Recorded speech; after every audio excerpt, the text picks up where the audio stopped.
kung maglalaban sina Mark Magnifico Magsayo at Gervonta Davis. Maging isa exciting at intense na laban ito dahil sa kanilang magkaibang estilo at lakas. Narito ang comparison sa pagitan ng dalawa ayon sa Artificial Intelligence. Pero bago ang lahat ay pa-click muna ang like, subscribe at pag-hit na rin sa bell button para laging updated ka sa ating mga future videos. Mark Magsayo. Si Magsayo ay kilala sa kanyang agresibong estilo at mabilis na pag-atake. Mahilig siya na magpakawala ng maraming mga volume ng mga suntok na may kasamang kombinasyon ng bilis at lakas.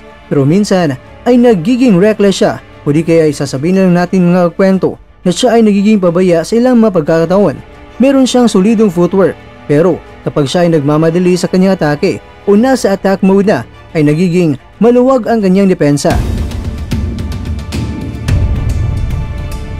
Gervonta Davis. Si Davis naman ay higit na refine ng estilo, isang counter-puncher na may matinding knockout power.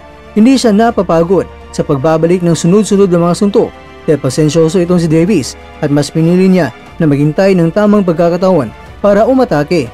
Meron siyang mahusay na depensa gamit ang kanyang galaw ng ulo at bilis upang makaiwas sa mga suntok. Madalas, siya ang kumukontrol sa takbo ng laban.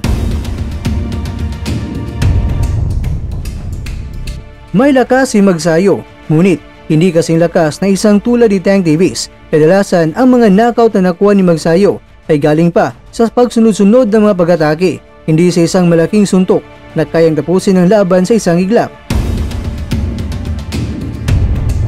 Ang isa sa pinakamalaking asset ni Davis ay ang kanyang knockout power. Madalas niyang tapusin ang laban ng isang malupit na suntok at kahit na ang mga malalakas na kalaban ay napapatumba niya. Ang lakas ng kanyang kamay ay isang malaking banta at kaya niyang tapusin ang laban sa anumang oras.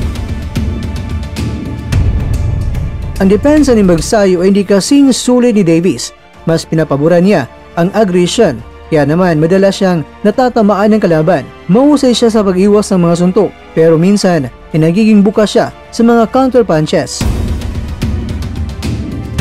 Si Davis ay may napakahusay na depensa. Gumagamit siya ng mahusay na galaw ng kanyang ulo at mga mabilis na mga lateral movements upang makaiwas sa mga suntok. Ang kanyang ring IQ ay mataas din.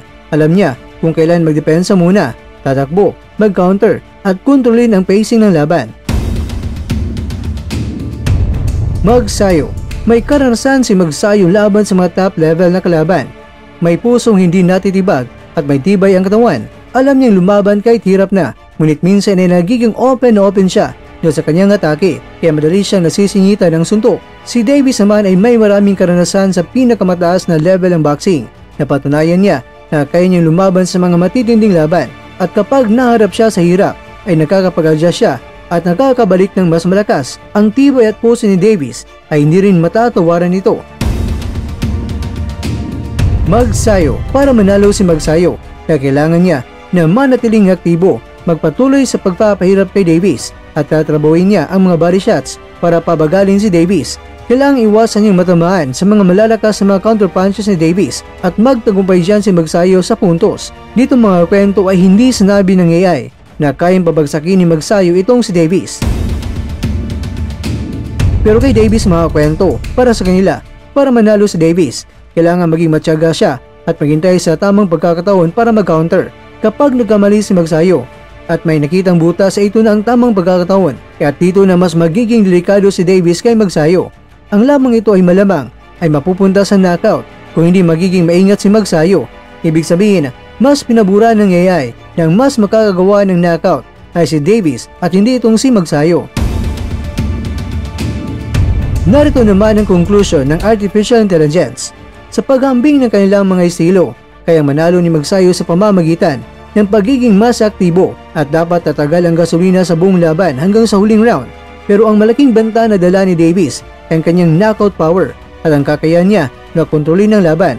Bagamat si Magsayo ay may pagkakataon din na manalo kung makuha niya talaga ang tamang timing at taktika. Si Davis naman ay may edge power at ring intelligence, kaya siya ang may malaking tsansa na manalo sa isang laban sa pagitan nilang dalawa. Yan ang hatol. ng Artificial Intelligence kung magkasalpupan na sina Mark Magnifico Magsayo at Sir Vonche Tank Davis.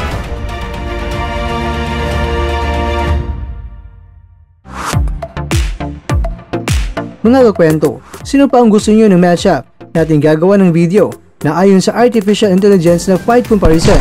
Paki-comment na lang sa baba dahil baka yan ay susunod natin na gagawa ng video.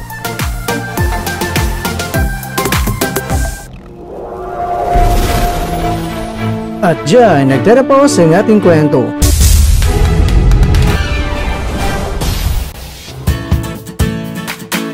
Maraming salamat mga kakwento sa inyong panonood. Pero baka naman mga kakwento ay nagustuhan niyo po ang kwento natin ngayon. Baka pwede niyo po akong mabigyan dyan ng like, subscribe at pa-click na rin sa bell button.